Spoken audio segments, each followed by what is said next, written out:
3 বছরের ছেলের আবদারে এক নতুন রান্না আবিষ্কার করেছি। ডাম্পলিং খাবো মামা। রিয়ান ডাম্পলিং বা মোমো খেতে চেয়েছে। এবার সেটাকে হেলদি বানাতেই হবে, ময়দা দিলে তো চলবে না। তাহলে কিভাবে করি?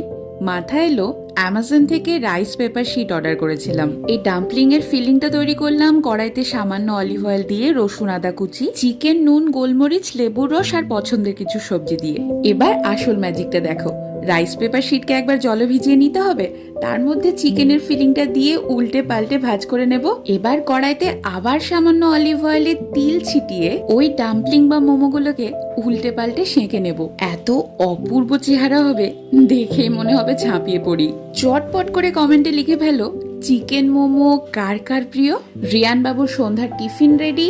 যাই এবার দেখি ওনার থেকে রিভিউটা কেমন পায়। এই দৃশ্যে কি যে তৃপ্তি আসে।